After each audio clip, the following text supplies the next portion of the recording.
Good evening, everybody. Welcome to Rivalz Race Chat on Thursday night today. Adam and Spencer were a bit under the weather earlier this week, and so we decided to push it back a day or two, and then we decided to push it uh, an hour early because, well, for full disclosure, Adam and I are Bills fans, and I didn't realize it was Thursday night, and the Bills are playing the Patriots, and big division game. We got to be there. Anyways, we do have a lot to talk about, Adam. Snowball Derby week. We're expecting JR Fitzpatrick to come on and talk about that. A lot of other just quick topics have come through the mill, and glad to be here chatting about it.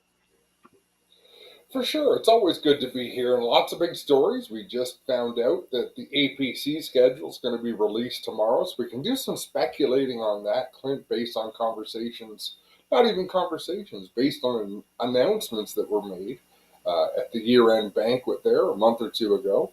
And yeah, it's always good to talk to JR, so he'll chime in about that as well. And we really need you folks. We need messages tonight. We need thoughts. We need opinions. Tell us what we can argue about. It's been a fun week. Dave Hunsinger and I got together the other night with the Friday Night Thunder crew, so lots going on. So let's talk about that. I got thinking about it, and my deal is for every pound you eat, you lose. I said I would eat a hot dog, and I got thinking. I don't love hot dogs, so it's not really a reward for me. It's a bit of a punishment. I don't like to eat anything, but let's just look at that for a minute. I got thinking, is that really responsible? We're trying to do this whole health thing, and now we're going to make me eat 75 or 100 hot dogs if you're that successful. So I got thinking maybe we need to switch that to something like bananas or something more healthy, because I hate that just as much as I hate hot dog, if not more. But at least a banana is equally as phallic as a hot dog. That was as long as everything. I figured you guys could get the same jokes away, and we could get there. And I think, what did I say to you yesterday?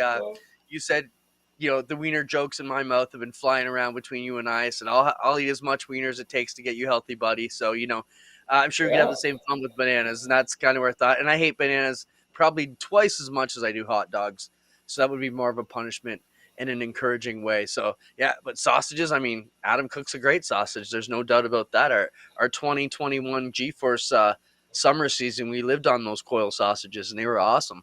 But yeah, we should get back to a bit of that. So I do want to spell it out for people.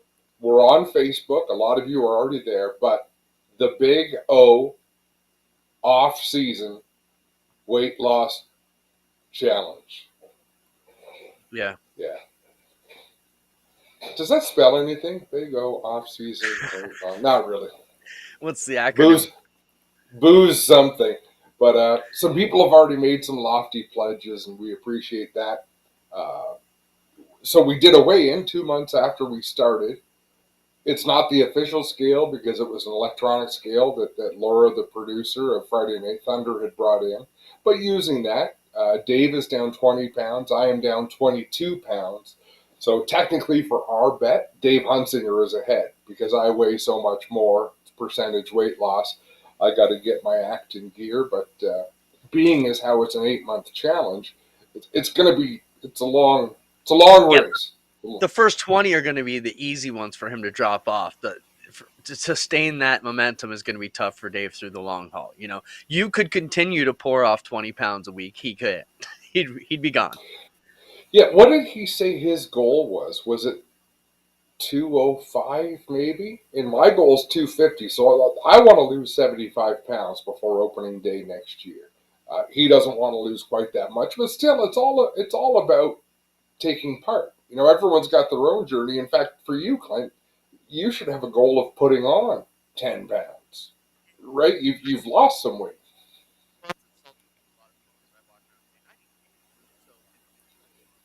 Yeah, your mic's gone all funky. So go ahead and get another cable if you need to, Clinton. Whatever you have to do. I'll be good. Gary calling. Hello. Yeah, stop You're touching it. Stop. You're talking wieners and bananas, and you can't stop fiddling with your microphone. With Take kids your up cord on the out of wire. your hands. I know, man. It happens. Where were we going with that? So yeah, I think Your weight. If you make me eat 75 bananas in a summer, that's pretty damn healthy for me. That's some good potassium and stuff I would not normally be putting in my body because it doesn't come in a Pepsi can. So One funny comment about it though. So Glenn was there because they were shooting some stuff with Glenn, and we do our everything is for the camera, so we do our weigh in. And Dave's interview, I overheard a bit of it. He's like, "I hate to lose. I gotta win because I hate to lose." I do my interview, so the motivation is I hate to lose. I'm not going to let Dave beat.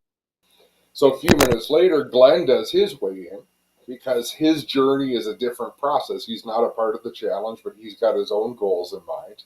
But he says now that they're doing this, he says I'm going to beat them because I can't stand to lose. So it's just a matter of all these people of similar mind, and it's going to be fun to see how it plays out. Uh, Glenn Glenn was informed of his generous donation as part of the competition, and he rolled with that, Clinton. So that's gonna make. And your microphone is still really, yeah, it's not good. all right, how's that? I asked him, "Did you get me fired?" I don't think so. No, he just rolled with it.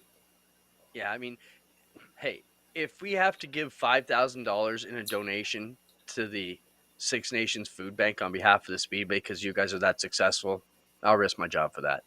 Yeah, but You know they'll what? be behind it.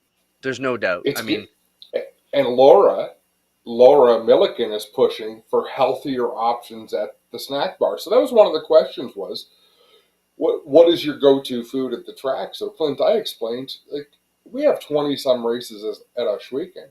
We have more than that where we're on the road traveling. So you yeah, have an unhealthy schedule where you are drowning in unhealthy options. You're on flights, you're getting home late at night. If you by the time you're ready to eat dinner, it's midnight. So there's all those things added up. So it's going to be a big topic of discussion, I think. um, I'm excited. I think it's another great way to show we're all a group and we can all support each other as a family and have fun. And it's another way for all us to connect in the off season. So this isn't your diet show every week, but we are gonna touch base on it a little bit as we get into it. Gary says he thinks I should have to drink water for the summer instead of pop. I just don't think I could do it. I wouldn't be able to function because, like Adam said, our schedule is so messed up. It'd be like if everybody gives up coffee, I might be able to give up Pepsi, but we would be one miserable son of a bitch tour out there on that road. Nobody'd be able to come near us. Um, let's talk about a couple other things, Adam. That came up because we'd asked for questions and comments. When is the Big O going to be scanned for iRacing? Was a question that G. Livingston asked. We are starting to work back on that. I did send a request, an email out to iRacing about 3 weeks ago to figure out how we could get the ball rolling and at least make sure we're set up so when we reopen, we have the new configured setup ready to go and be scanned. It's time for Osh Weekend to be on iRacing. There's no doubt. I think we can talk about what we had talked about years ago, which was trying to set up a deal where we could get Jukasa and Oshweekend scanned at the same time. So they come up basically, make the travel, do both great tracks in one spot, especially now Jukasa, not knowing the fate, the money they could make from Oshweekend purchases and Jukasa purchases from people who would pay to race it. I think Jukasa is a bigger home run than Oshweekend is for the iRacing folks, simply because we don't know the fate of it. So I think if we can make that work, that's the goal from my end to try and make that happen.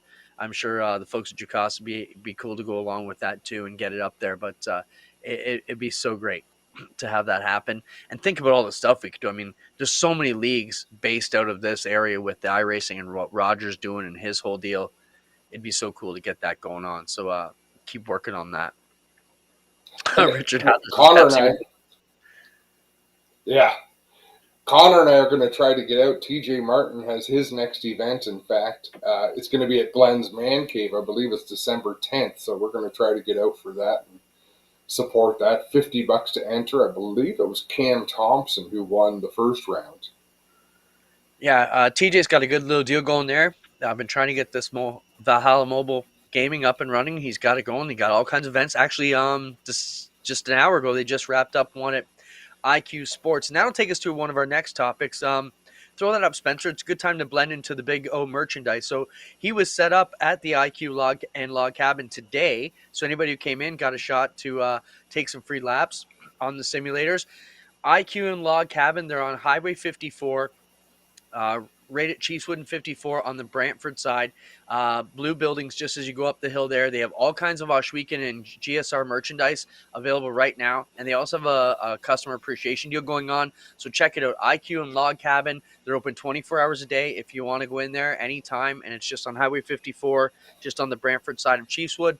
And we basically moved all our Speed Shop apparel that was left from the Speed Shop down to the IQ and Log Cabin. In this last photo here, they're entering a customer appreciation draw. So buy something and you get entered into a draw. I see they got a TV, and Glenn doesn't mess around. So some great gifts there you get entered into to win before Christmas if you can do it. So if you're looking for some apparel, good chance to head on down to the IQ. And like I said, Oh, TJ was there earlier today.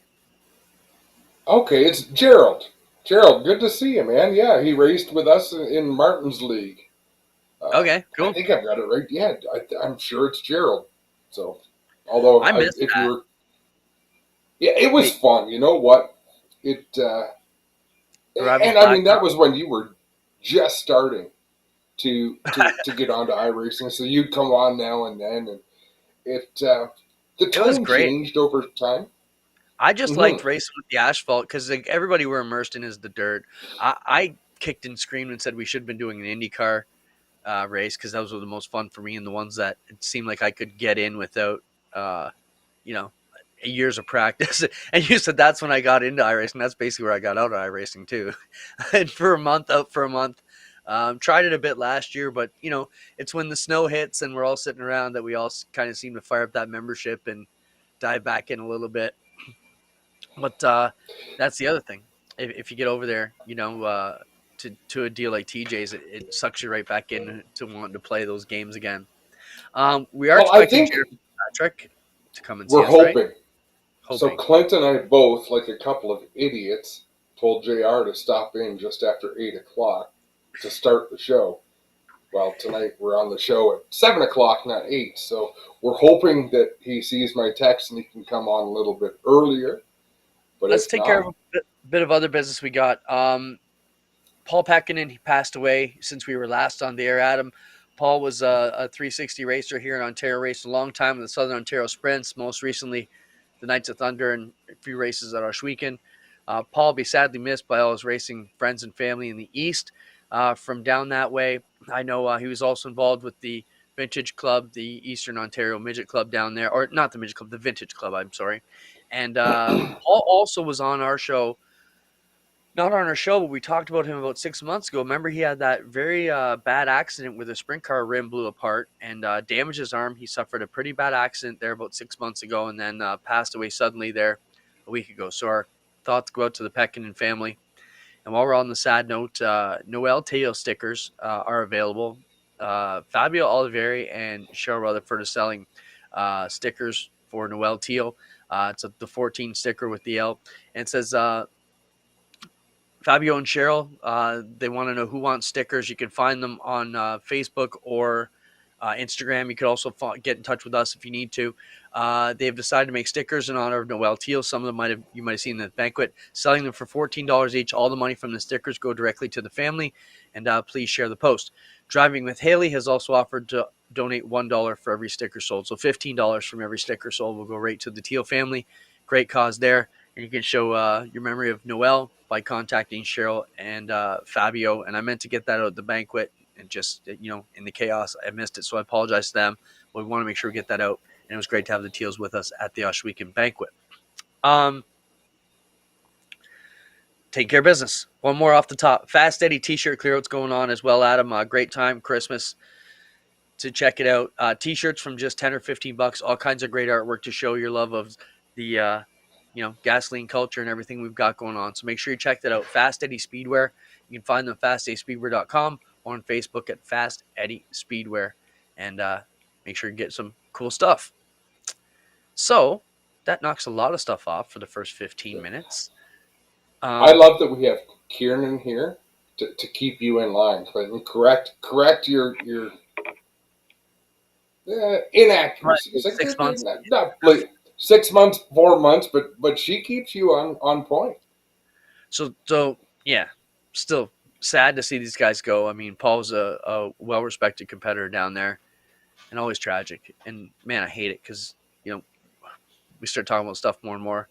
As this generation of racers gets older, the baby boomers, it's going to be tougher weeks ahead. So hold on to the ones you love. Um, APC schedule out tomorrow. It's one thing we want to talk to JR Fitzpatrick about. We'll also be talking about Snowball Derby. We have a lot of subjects, so I kind of want to hold on to them for JR. I'd like to get his take on limited lates racing with the late models, how that's going to work out. I understand they're already doing it at Peterborough, and it's not a big problem. The Hollow Bolt costing Majeski the win. So those are all things we'd like to talk to JR Fitzpatrick about. So we'll see if he comes in. RL asked about the Duel on the Dirt Awards. That's a good topic we can talk about. Yes, I had a conference call with the Rinaldis this morning. They're gathering up all the point fund money and figuring out who is owed what. So it did kind of slip between the cracks this year with everything going on, and but it is an important program that we want to make sure we give the proper deal. So trophies and everything will be around. I know if that RL is Ron Logie. I did talk to Ange about your trophies, and they'll be available for pickup here in Niagara next weekend, and payouts probably at the same time, if not sooner. So we hope to have some info by Monday, and I think we could start e-transferring, and those that want to pick up cash can pick up cash here in Niagara from me or at Oshwegan by next Friday. And Clint, on the topic of late models and limited late models, the very first APC race was won by a limited late model. Dwayne Baker had problems with his late model car. They brought out their limited late model for that event and took home the first win at Sunset Speedway. It can be done, and like I said, let's try and hold off on that discussion before we dive too much into it. Let's get rid of some of the other stuff that we've been meaning to talk about, and then we can spend as much time talking with JR if we get him. Merrittville gives back. Throw that one up, Spencer. So this weekend, Merrittville Speedway on Saturday from 10 till 2. If you're under 13 years of age, they're hoping to give gifts away to 3,000 kids. They did this last year. It's a great deal that Lorraine and Don Speast do. So they formally invite all families to come out Saturday, December 3rd, between 10 a.m. and 2 p.m. For some holiday cheer. They'll be providing a gift for approximately 3,000 children 13 and under. They have a program called Merrittville Gives Back. So a great thing they're doing there. If you're in the Niagara region and a race fan, make sure you get over to Merrittville and check out what they've got going on. Super cool that they put that together. No, it is for sure. I'll tell you, Don and Lorraine, they put in a lot of effort onto that property between ice cream and pizza and different ideas they've put together. They've done a lot of pretty cool things. As a musician, right? You look at other people and you're like, man, I wish I wrote that song because it was so good. I kind of feel that way about what they've done at Merrittville. I mean, it's brilliant. This food thing they've got going on, and I'm not even sure if you're up to speed. They've got a smokehouse now that does chicken and ribs right there. So now they're making pizza, chicken, ribs, and ice cream all out front, year-round business. And like, what do we talk about all the time is getting this sport into a 52-week cycle. And basically they've done Yeah. that with their money situation there because, a speedway would normally shut down for 6 or 7 months in this area. Like Oshwegan, I joke with our guys, it's Glenn's backyard 7 months of the year, and it's our track 5 months of the year. So, what trumps what? No, for sure. For sure. ISMA and MSS merging supers. Adam, this is kind of more your ball game. Your family grew up around the supers. It seems like this is happening more. I mean, we've seen it here with the Southern Ontario and the KOT getting together and making one good series. Now having these guys working out, I think to pull on the same deal, it's only healthy, right? And hopefully this is a trend we see continue across all facets of the sport. It's such a challenge to draw cars. And I'm going to generalize here, Clinton, but MSS, the must see supers, are more, from what I could see, Michigan, Ohio, that sort of thing. Whereas ISMA travels all over the place.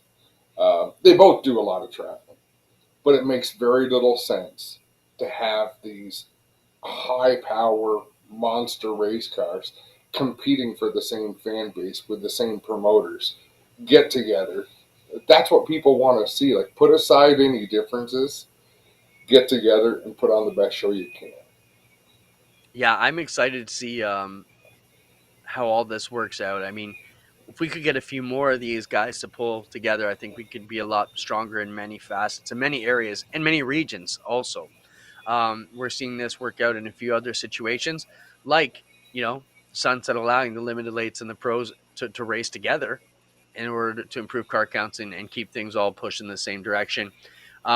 Is it the phase out, the final phase out of the limited lates? That's the question I'd like to talk to JR about and see, what his thoughts are, as that seems to diminish more and more, uh, tracks and teams running with those cars. So, um, just looking for the other topic I had there. World of Outlaws schedule's out, Adam. Also, a lot of discussion on that, where they go and where they need to be.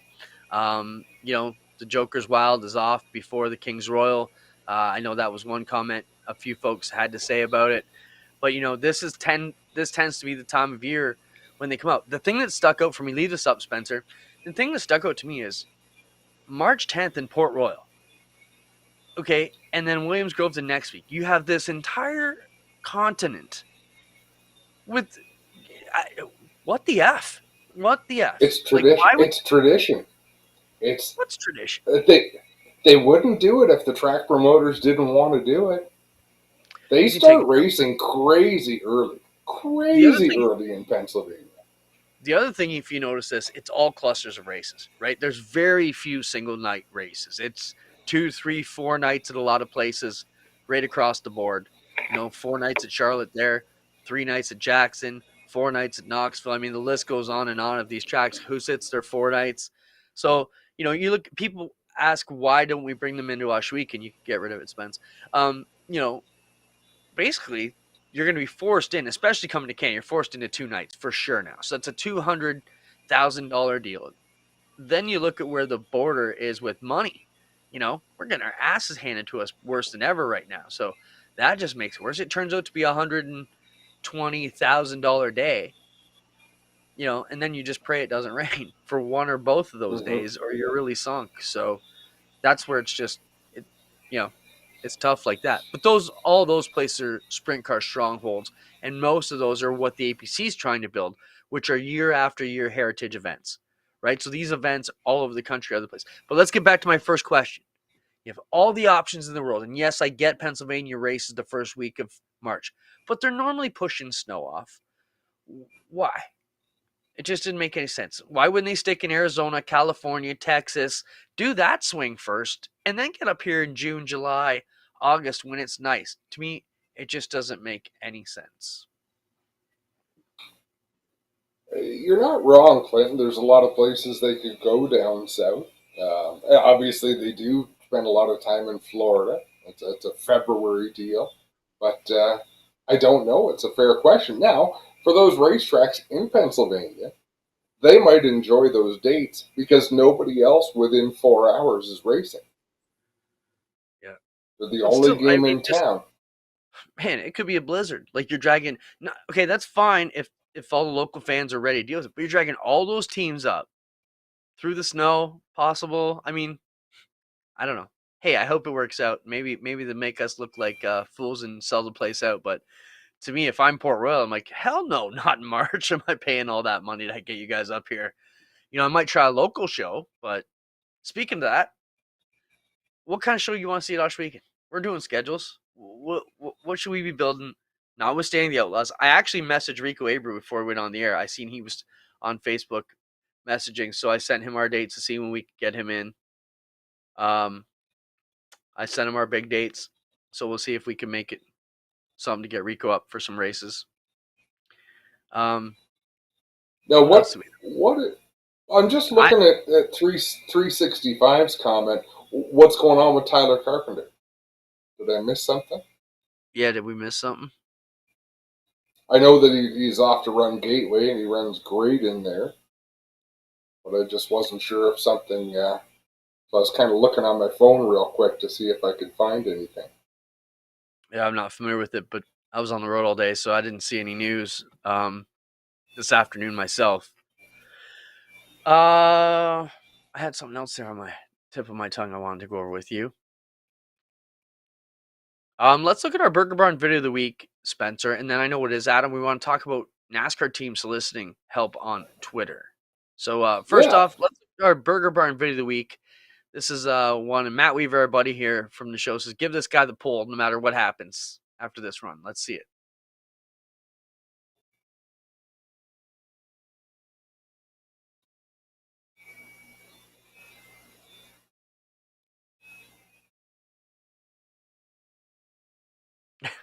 That's pretty wild. Adam flips like that, gets back on all four wheels, drives away. Now, if he had kept his foot in it and finished the lap, balls out, give him the lead.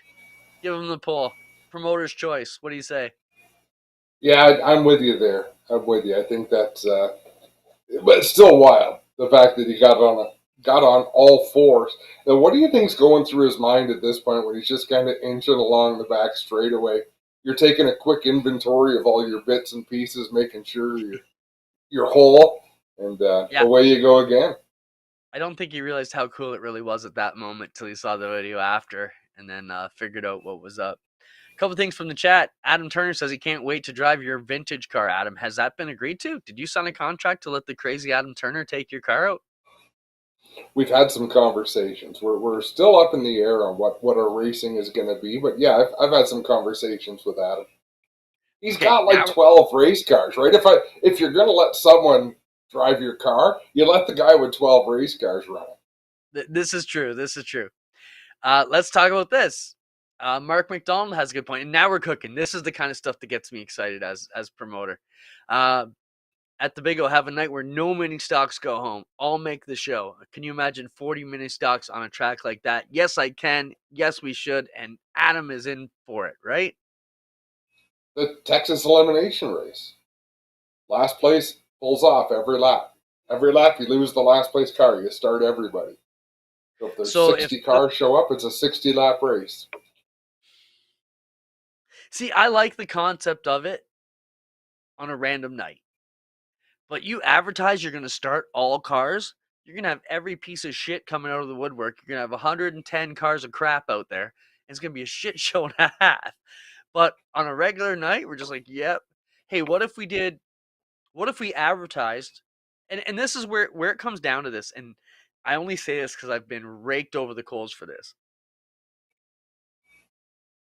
Every night you start 24 cars. Guys are in a championship battle. Thunder stocks and mini stocks are weekend. Hard to qualify. So you missed the race one night because we didn't start that extra guy.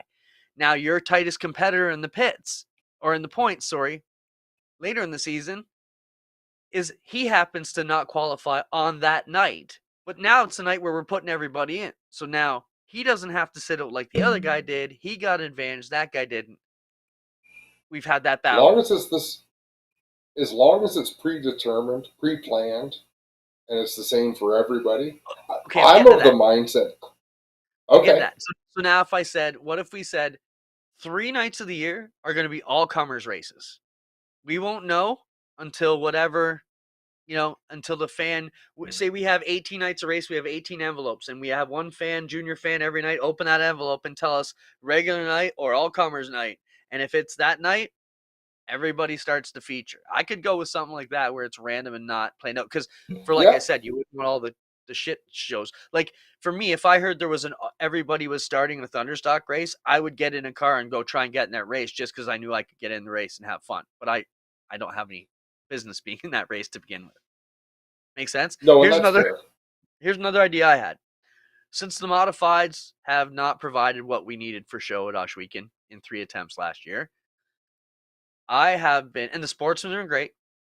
I got thinking, what about this? What if we did a modified run what you brung race where we say, who's your tires, standard body, we're not looking under the hood and we're not weighing your car. Run whatever gas, run whatever carb, run whatever chip, run whatever you want. So a Cody McPherson could bring his sportsman and try and beat a Matt Williamson with his big block. We run it at the end of the night when the track's slicked over, similar to what we've done with our late model open, where the crates have been able to hold off the big motors from the west. What do you think about that? A modified I, run what you brung style race. I think it has potential, but and I'm going to offend some people here, Clinton. I think those cars are so cookie cutter anymore that most people wouldn't know what to do, nor would they have the parts to do it with. So you're thinking not enough guys would make the effort to make it worth our while to put that show on. Yeah, There I was think a if you could pay time where 500 to start, like 500 start, 5 grand to win, I think you have guys reaching under the bench for the old toilet bowl carb that my dad used to have, and that kind yeah, of but shit. I think you saying you've got to run a standard body and Hoosier tires, open it up. Let people go nuts because those are places you can really have an effect. Yeah, the only thing I think there is you end up with a dog's breakfast of cars, and it looks like the shit stocks, mod stocks used to be. And I think ah, see what happens there is That's you have what's fun about it. you have one or two guys that make the effort, and 40 other guys that don't, and it becomes a dud. You know? When when they get to lap traffic, shit's gonna get wild.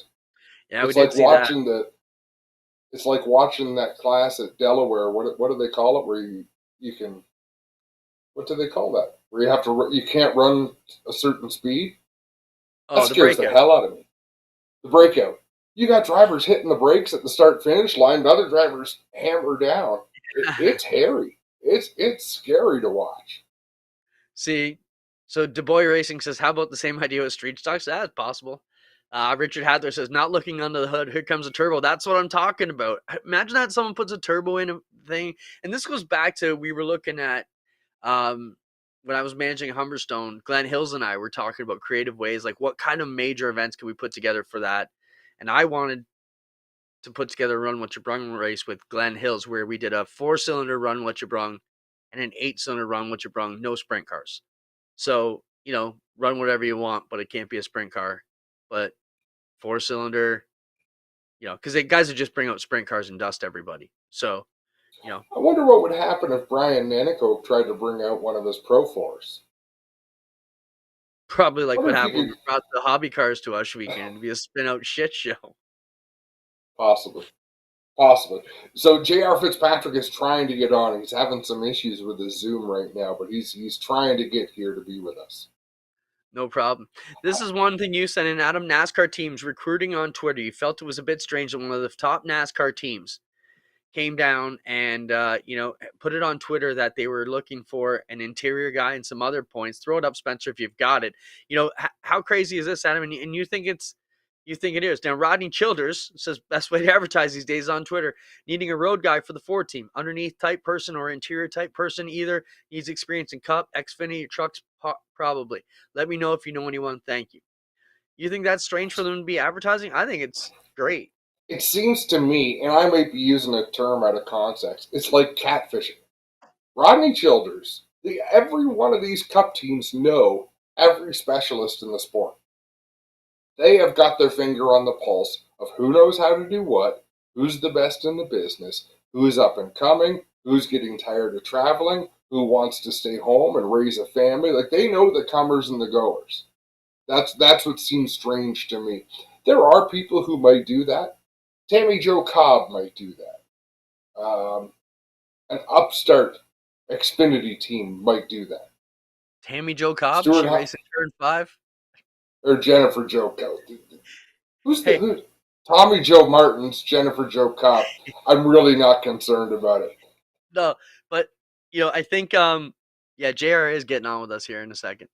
I think it's brilliant, Adam, because you're always going to find somebody out in the woodwork who may never think to look on the proper sites where they're posting these jobs. Everybody knows a good mechanic or a good guy out there who figures hey man, that guy's going to make it someday.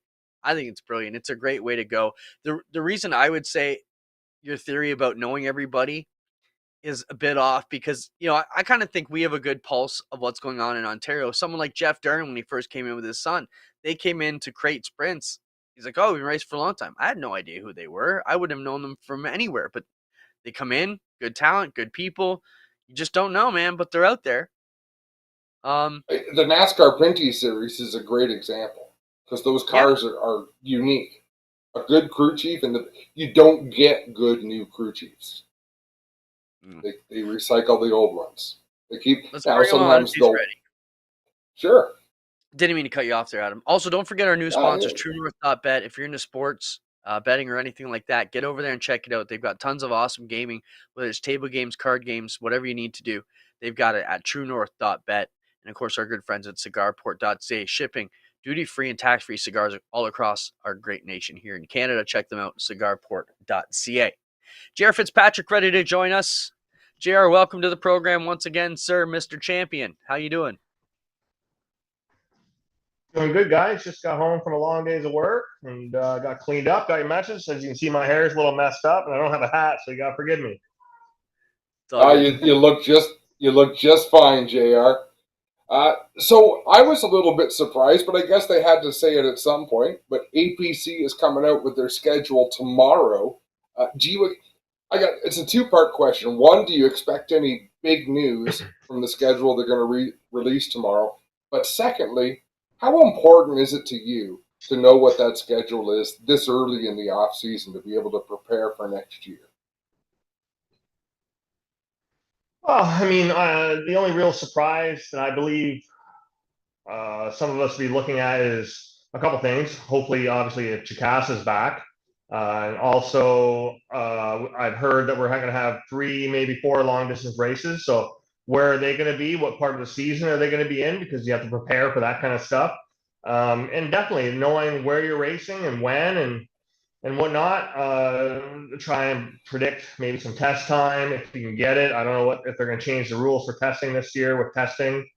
But trying to get out to some of these tracks to race at, maybe it definitely helps having an idea where and when you're going to go, and I'm looking forward to tomorrow. We'll see where we're racing. Well, you said it, Jared. Jukasa. That was not on our radar at all. Are you hearing rumors? What's the buzz? No, I'm not hearing rumors. You just never know, right? I'm a believer that thinks that Jacasa's not dead. I think just an estate of that size is going to take a long time to go through. I think once they get to the speedway, I think it'll be reborn, whether it's the same owners or maybe they lease it to someone. I'm not sure, but it's just too good of a facility in general to just bulldoze. Adam, I just want to jump in here just before you get in it because Ryan Burnham, who I understand is now the key holder of that speedway, had a box at Arch Weekend this year and spent a good portion of time watching racing. So that is promising for the race fans who are in Jacasa. Adam. JR, the Snowball Derby is going on this weekend, the Snowflake Derby. I'm trying to remember back. I know you had gone to Speed Weeks in Florida. I know you raced trucks at Daytona. What's the biggest grassroots short track race you ever drove in? Really, for me, it'd be probably the IWK 250 in Nova Scotia, and obviously short track nationals. I've never, and I did go to Speed Weeks. I participated in Super Late Deal for the 7 days there, which is pretty awesome. But no, the Snowball Derby and the Snowflake are definitely this week, and I've seen that Kyle's having a really good start. I believe he was 10th in practice. So it definitely gives us hope, right, that we can go down there and compete. There's no doubt in my mind that we can go down there and compete. It's just, how much is it going to cost to go? Well, that was going to be my follow-up. As a young man like Kyle Steckley, I mean, even you, JR, you want to be the best. You're the champion. But it's still a big deal for everybody who races up here if a Kyle Steckley or a Brandon Watson can go down there and make names for themselves and then come back here and compete. So where would you put him?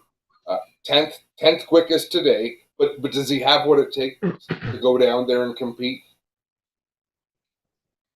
Oh, definitely. Because, without talking to Kyle, I'll shoot him a message later, see how it went. But without talking to him, I bet he was full of nerves, getting used to the track. The speeds are probably much higher than he's ever gone. So you give that young guy a few more laps on that track, whether it's tomorrow or even at the end of the race, he'll be there. Because, look, you guys know he is just one of many of our up-and-coming talents and the guys who are going to take over the sport in years to come. So I want to see him do well, and I know he's going to do well. Same for Brandon. Brandon's good. It's just nice having Canadian content down there. And like I said, I want to go. It's just I'm not great with sponsorship stuff, right? And as everyone knows, it costs a lot to go down there and whatnot. So maybe I can learn how to speak better and figure out how to just get a few bucks just to help me get down there and just experience it. Because I'm one of those guys that say after the Canadian Nationals, it really proved that Canadians can compete, whether it's in our backyard or not. Jerry, when we asked you the question, what's the biggest short track race? What qualifies in your mind to make it big? Is it the money? Is it the prestige? Is it the history? What makes an event worth it? I mean, a lot of people might say, oh, the purse was 50 grand or 70 grand, 100 grand, whatever the purse is to make a big event. But it's the vibe. you know it's a big event when you walk into the pits, and it's just that feeling. It's hard to explain. It's just a big event feeling. Like Oswego with the Pinties was there. Everybody I talked to just said when they walked in there, it had that big event vibe. Everybody was excited, something new, something fresh, and it's only going to grow with years to come. So much like the IWK 250, other races perhaps around here that put on specials, the Snowball's been around for 55 years, so that's prestige event. So it just gives you that butterfly and that feeling you don't get from going, say, to your local track on a Saturday night. You talked about visiting some racetracks next year, sort of as test runs, JR. How how do you balance that in your schedule? Because I know this year, and especially with your relationship with Mike McCall, I heard that McCall had sort of warned some of his racers, look, if you go to a race that's not an APC race, or if you go to a regular weekly show somewhere and tear your car up, we're going to have a hard time getting it into the shop to get it fixed, as busy as they were.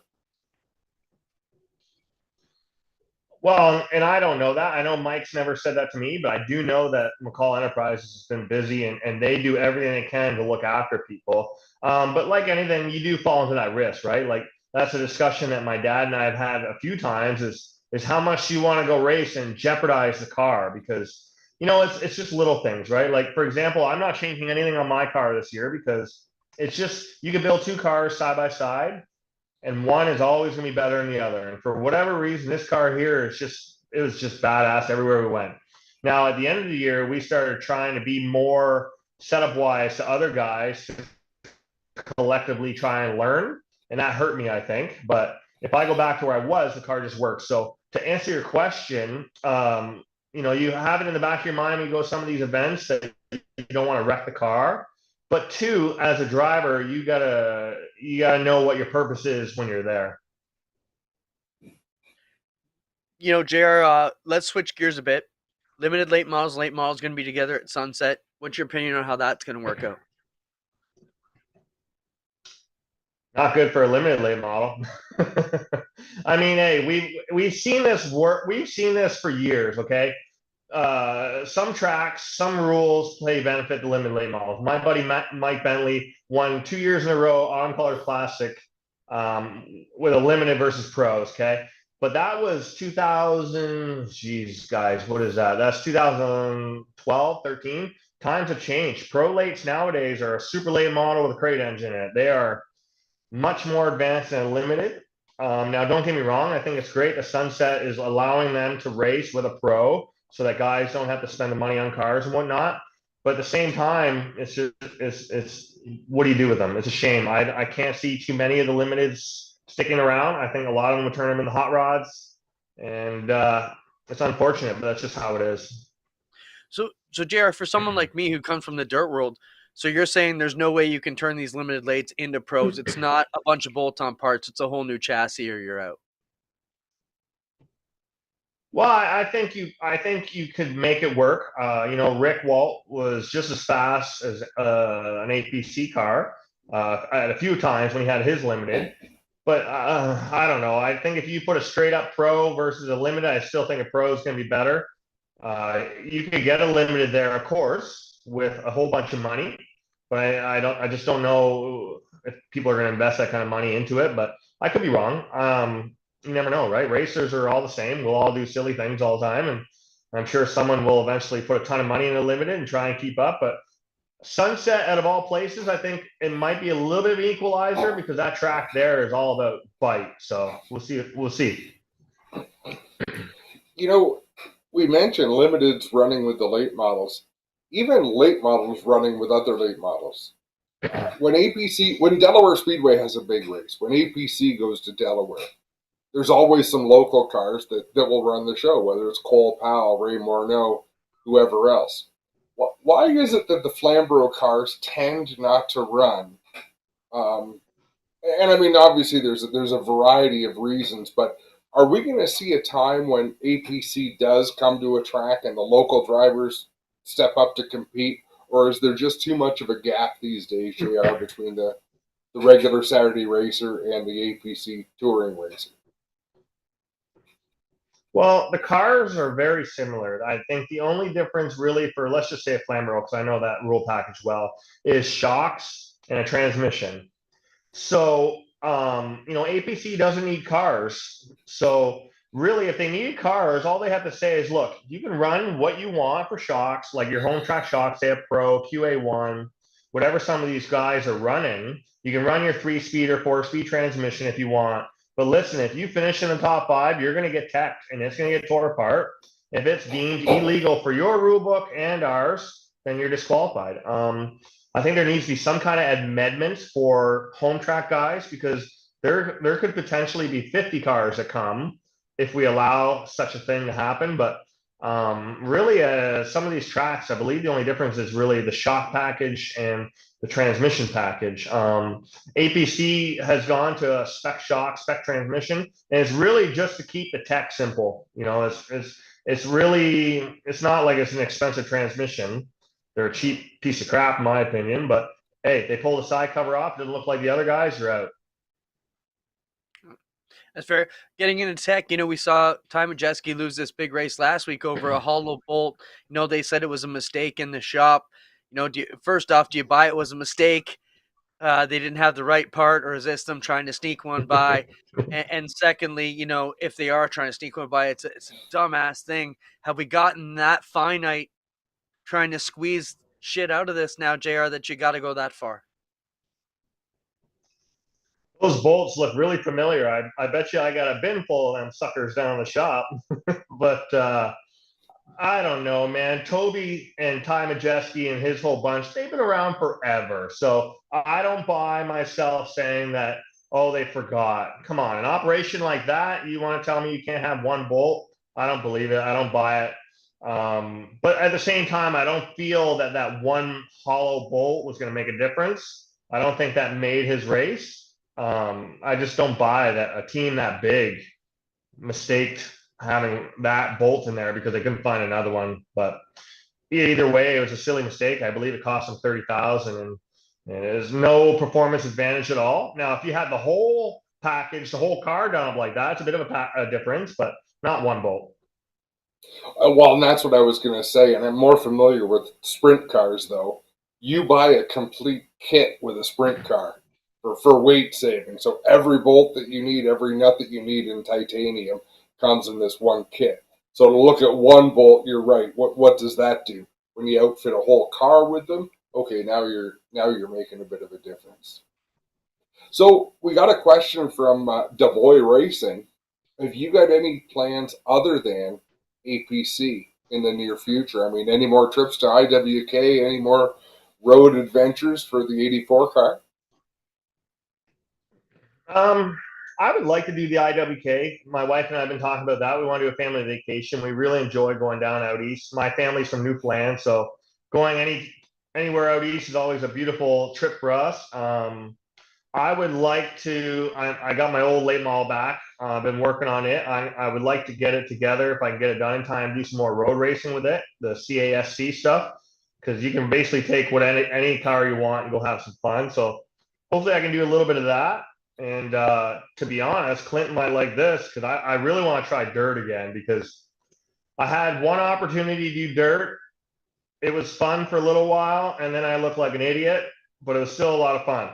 So I would love to do that again. A good friend of mine has 2 sprint cars now. He bought another one. So I've been kind of bugging him to let me at least go practice because I heard there's going to be some practice days. Just because, everybody says dirt's amazing. It's so much fun. And I've only ever gotten to do it once. And like I said, it wasn't really the best performance, but it was a blast. I had so much fun. Well, let's talk about JR's run, Adam. So basically like throwing you to the APC prolates, you know what I mean? JR comes out, we threw him in with the 360s, straight first night on dirt in one of Steyer's top-notch, cars with more power than, God could do anything with. So JR is struggling out there a little bit, as you can imagine.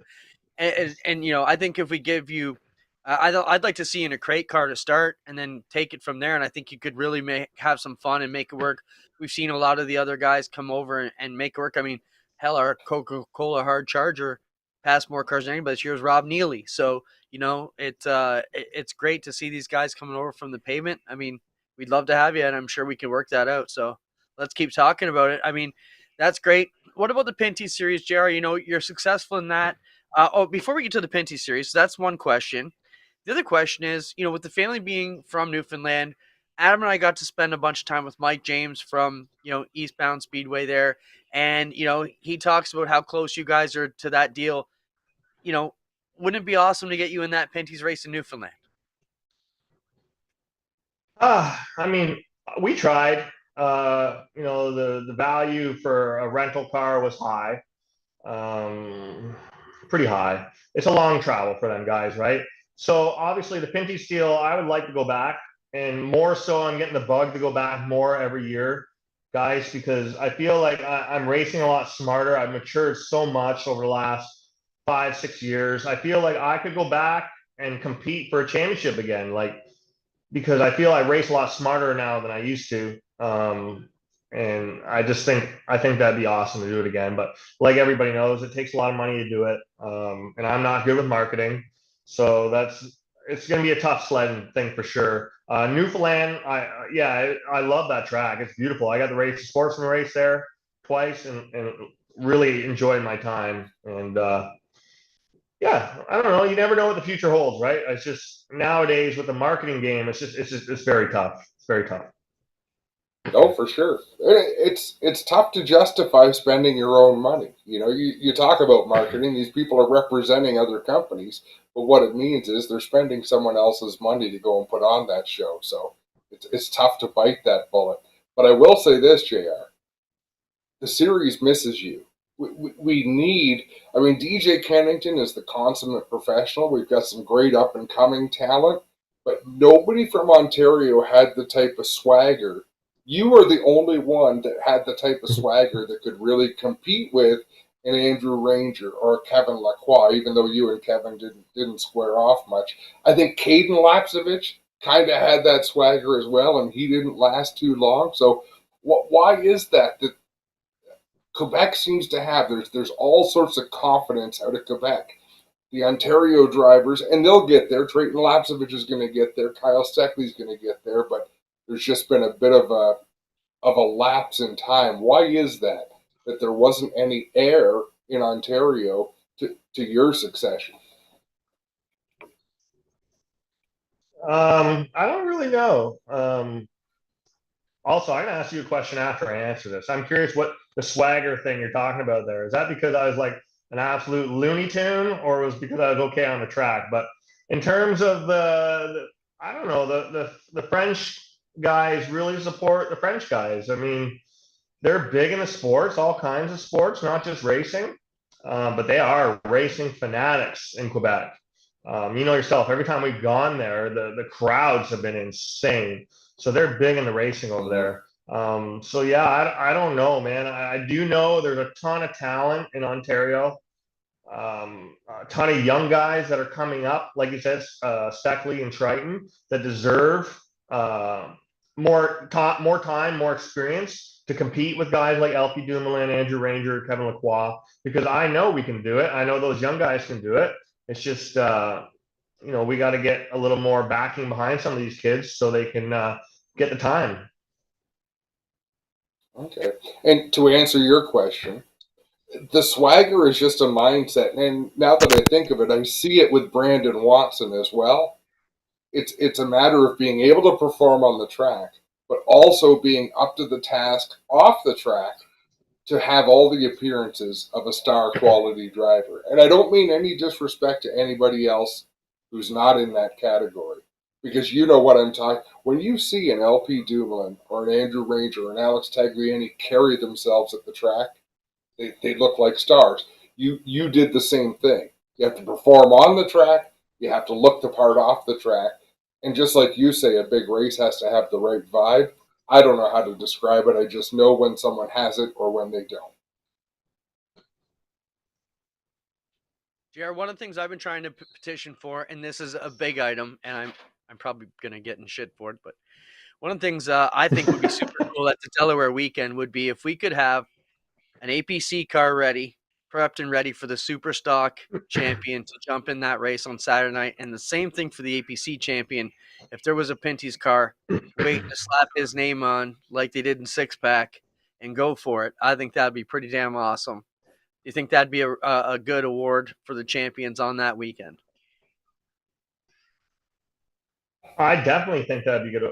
Definitely, that'd be awesome. I think it's definitely easier to do the transition, not driving wise, but for APC Superstock guy to go into an APC late model versus an APC late model guy to go into a NASCAR Pinty's, because there's a lot of stuff that people don't see who've never been a part of all that. You know, you got to do your medical, you got to get approved, you got to get a license, you got to do all that nonsense. So unless you know that the guy is going to win a couple weeks in advance, that part would be really tough. And I think the conversation would have to be with NASCAR to try and allow, you know, like maybe like a quick physical on site or something to make sure that the guy or girl is capable of driving, you know, like just to do a quick one, I guess. I don't really know, but I just remember when I tried to get my license and physical 2 days before the Delaware race when I drove for Mark Dilly, it was something else, man. Like it was tough. We got it, but and I think the only reason we got it that fast is because of my experience there before and knowing everybody. But for someone to get in, that would be pretty tough. I mean, if I'm not mistaken, I think that's the only things that stopped Jake Hooker from driving on dirt. Yes, correct. That's what I was going to bring up. So we take all the red hoops out of the way. Let's get it done. Oh, dude, it'd be amazing. It'd be perfect. Mark Breakspear wanted us to let you know that Al Slate bought a crate sprint car. Said you and Al go back a long way. So Al's coming back. Al raced Thunderstocks back in the day, coming back to it.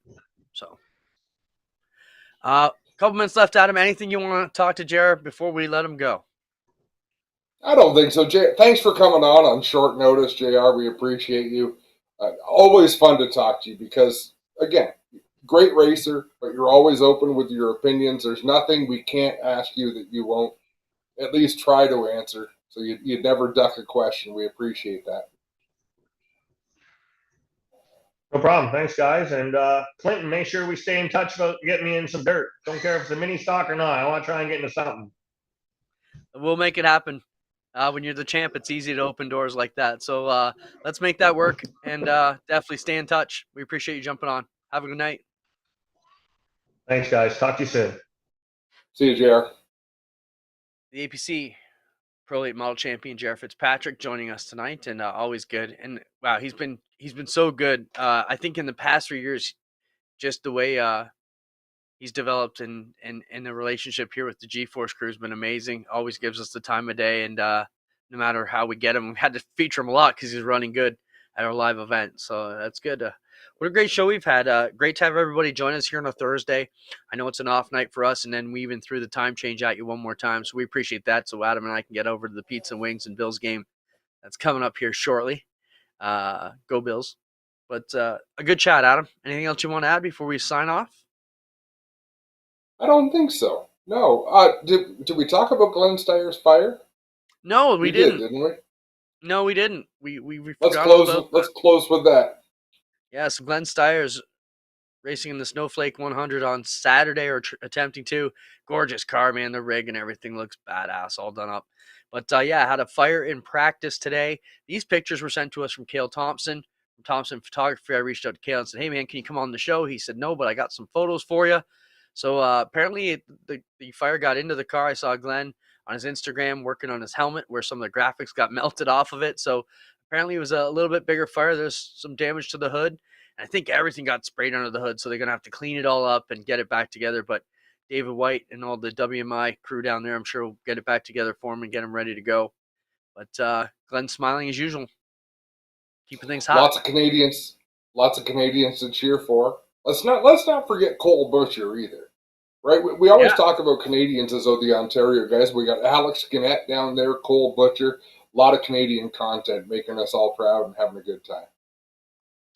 Check it out. It is available online if you want to buy the subscription, and we'll see you on Tuesday, sooner than ever. Thanks for chiming in as well, Garrett, Doug, Mark, all the gang, Cam. Have a great week. Oh, Cam says he's going to go live tomorrow at noon to chat about the APC schedules. That's awesome. We'll be watching, Cam. Keep it up. Very cool. And of course, Gary. We can't forget you, Gary. Have a good night. Thanks, everybody, for stopping by. See you later.